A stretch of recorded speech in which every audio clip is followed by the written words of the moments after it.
Welcome to the Deep Core workout from weeks 15 and 16, the final in the Unlock Your Bautie program. Putting together the pieces we've been learning to start moving safely with increased body awareness during daily life. The way we move our bodies has been broken down into 5 categories or movement patterns. Everything we do is either one of or a combination of these. And those 5 patterns are bend and lift, push, pull, rotate, and single-sided. Throughout the session, I'll indicate which of the 5 fundamental movement patterns we're using and how our core is supporting us throughout this process. We're going to be standing again for this session, and you'll need access to either a chair or a wall to use for assistance, or you may opt for both. Let's get started with diaphragm breathing and mountain pose. We're going to start bringing an awareness here to the difference between core activation or awareness versus core engagement or bracing. Just take a minute to gently roll your shoulders down and back, making space between them and your ears. Inhale, expanding your belly. Exhale, letting it gently fall. Continuing to push through your exhalation until you feel the engagement or bracing of your core. Continue breathing like this as though it's 3 steps. Step 1, inhaling the belly out. Step 2, releasing until you're just aware of your core awareness. Step 3, engaging, bracing that core. Keep going for a few more breaths.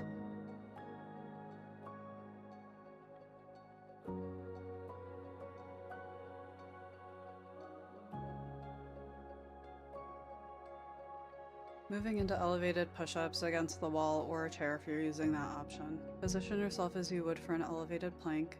Make sure your pelvis is in neutral. Engage your shoulders, making space between your shoulder blades and your ears. As we begin moving, I want you to imagine your serratus anterior muscle working. This is on the side of each of your rib cages, just in front of your scapula, just outside of the armpits. Imagine engaging that muscle to help keep your scapula pushed back so that your shoulders don't creep forward toward your ears. Keep that engagement with your chin tucked so your neck is neutral as you inhale, bending your elbows. Exhale, pushing up. Your core should be engaged, not just activated, the entire time. Continue moving with your breath. Inhale down, exhale, push up. Slow, controlled movements.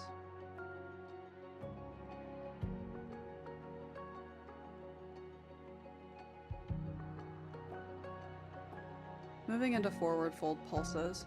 We're going to use a combination of the glute and shoulder engagement that we've been learning here. Take a minute to roll your shoulder blades down and back, making that space between your shoulders and your ears. Bring your hands to your waist, and as you inhale, you're going to tilt your pelvis back toward the ceiling as you bend forward. Before you begin to come up, you're going to make sure that you've got those glutes engaged. On the exhale, use them to help power you back up to standing, pelvis in neutral. Repeat, moving with your breath.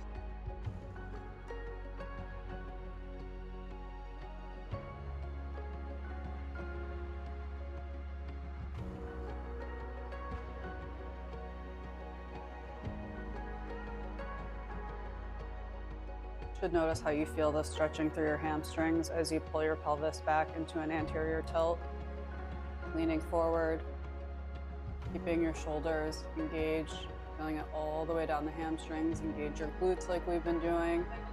Moving into standing side crunches, we're going to do one side at a time, so let's go with our right arm, left leg. Get yourself comfortably positioned in mountain pose, pelvis in neutral, get your shoulders engaged. Start to bring an awareness to your right foot.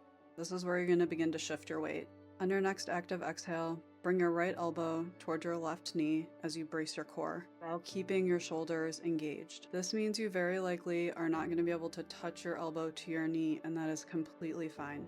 We want you twisting or rotating from the waist as opposed to using your shoulder blade, sliding it off of your back to reach with your elbow. You're going to continue moving with your breath. Inhale, release your leg to the ground. Active exhale, elbow toward knee. This should feel like a twist and crunch. You should also feel all of the muscles in your right leg working, especially your glutes. We want to keep the pelvis in neutral the entire time. That's part of why keeping the core activated is going to help do this. Moving into a hip flexion walk. I recommend doing this along the wall so that you have it to hold on to for balance or somewhere else that's going to be safe for you. Starting in neutral with our core and shoulders activated. Exhale your right knee to your chest.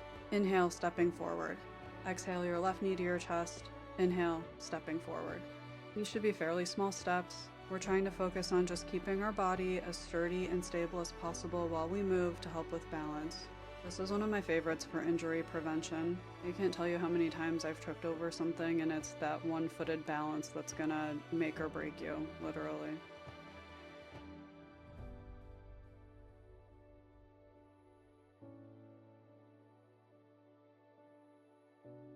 Resist the urge for the pelvis to want to tilt.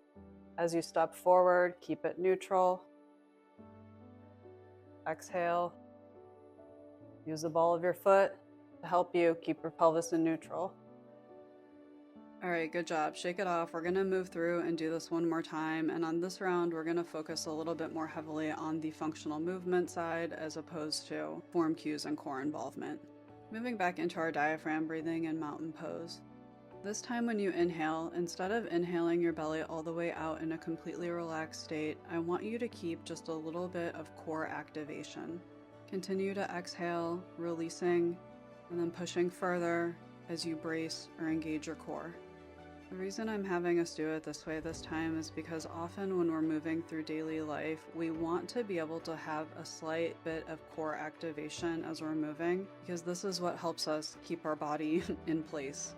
It's also important to have an understanding of how it feels to inhale our belly out, fully relaxing into it, fully opening up, because this is how we want to be breathing when we're not moving. And by gaining an awareness of what it feels like in our bodies when we're doing both, we can use it in the appropriate circumstances, as well as use it to determine when maybe we're feeling stress and we didn't quite realize it. And as we move through the rest of these, keep this idea of core activation in mind and how it feels to still be able to breathe through that. Let's move back into elevated push-ups.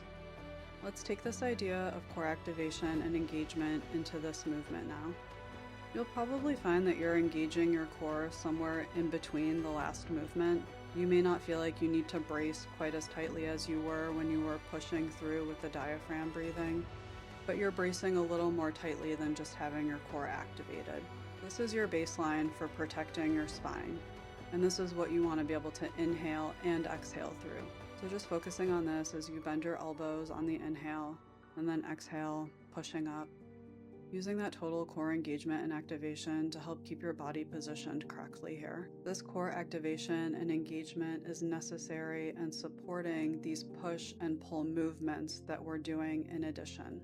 And without that proper activation or engagement, it's very possible our push-pull movements are going to end up becoming imbalanced. Moving into forward fold pulses. Inhaling as you lower with your core activated, engaging your glutes and your core as you exhale, pushing into your glutes and heels to pull you back up. This bend and lift movement pattern is the most common in our daily life, which means that if we're not doing it properly, it's also one of the most common to cause aches, pains, and injury.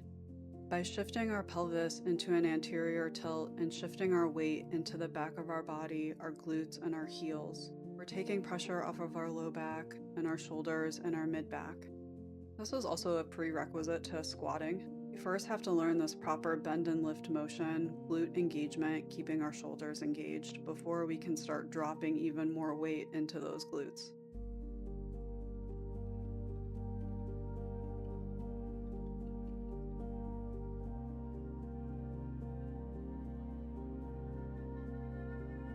Keep your core engaged. Moving into standing side crunches, this time we're going to do our left arm and our right leg. Keeping our core active the whole time, engaging as you exhale your knee to your elbow, inhaling, release. The two primary movement patterns we're doing here are rotate and single-sided. Anytime we're reducing the amount of connection that our body has to the ground, we're increasing the challenge. So anytime we do something single-sided, we're inherently increasing the challenge, which means it's even more important that we have proper form. So again, without all this foundational work that we've done to understand what it feels like to keep our pelvis in neutral, shoulders engaged so that we're not reaching with our shoulder blades, we wouldn't be able to fine-tune these movement patterns.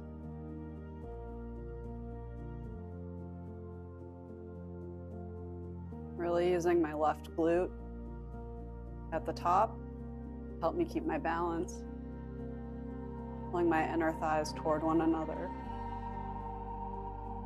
and my core. Last move, heading into the hip flexion walking. Again, keeping your pelvis in neutral with the core and shoulders nice and active. Exhaling one knee to the chest, inhaling as you step forward. Continue moving with your breath. Use your glutes to help you keep balance, squeezing them at the top. And as you probably guessed, this is primarily the single-sided movement pattern. And aside from bend and lift, this is also the most common since this is walking. Just keep going a little bit longer. Notice how just going on that tiptoe will help you keep your pelvis in neutral as you step forward.